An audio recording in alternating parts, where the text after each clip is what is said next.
individual who is here to speak out today about his and his wife Kim's experience with Alzheimer's.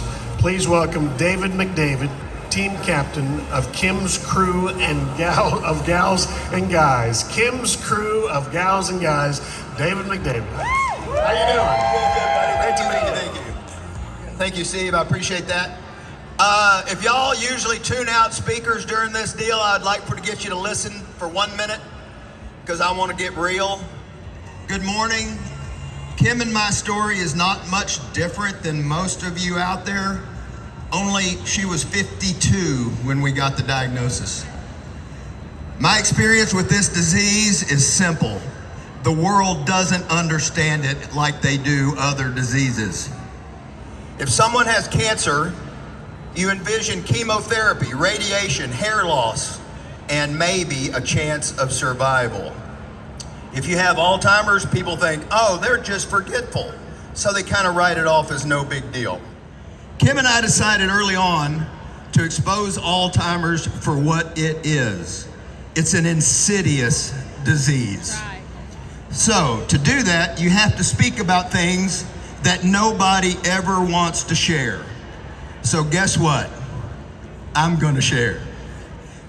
So I want y'all for a minute to join me in meeting Alzheimer's. It shows up on your doorstep and announces that it's going to steal everything from you. Not quickly like other diseases, but slow and unpredictable. And all you can do is sit by and take it day by day. You kid yourself for a little while thinking you have a chance. As of right now, you don't. One day you're having conversations, the next you're trying to interpret what they call word salad. Yes, that is a medical term, word salad. Then comes the stuttering, followed by the inability to talk at all. Same thing with their mobility. One day you're walking around your neighborhood. Next thing you know, you're putting on what they call a gait belt. It has handles on it so that you can break the fall if you need to. Then one day, our loved ones get in bed and they don't get out. Then of course, the first thing you do every morning is you slide your foot over on the other side of the bed just to make sure she's still alive. Then there's the seizures. Believe it or not, we had one this morning. The first time you rush to the hospital thinking it's a stroke. You struggle to hold her down so they can get the scans. And you're glad that it's only a seizure. Then the next time it happens, you're looking in her eyes and you're thinking she's about to die right here in my arms. She goes from being able to feed herself to not wanting to eat at all. Same thing goes for the shower.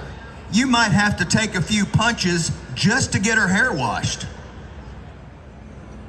Sorry. The fact is, the love of your life is not looking at you, she's looking through you, not knowing who you are. All the while, everything you do it for her, because she's worth it.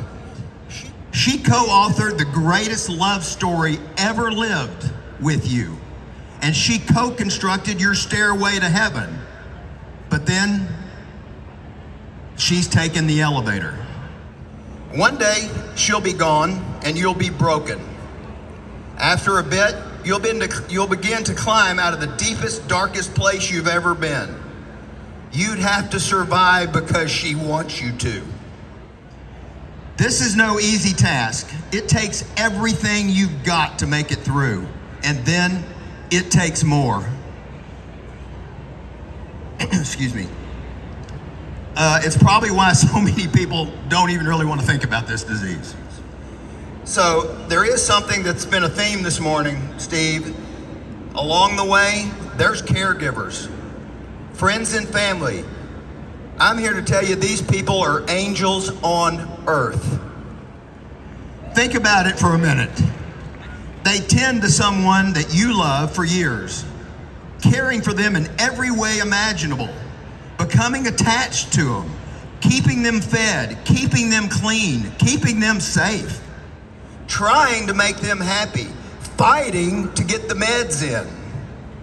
taking the verbal abuse. And they do it day in and day out. And since there's no cure, they know how all this is going to end. And when it does, they rest. And then you know what? They sign right back up to do it all over again. God bless you people. I tell you, I love y'all to death.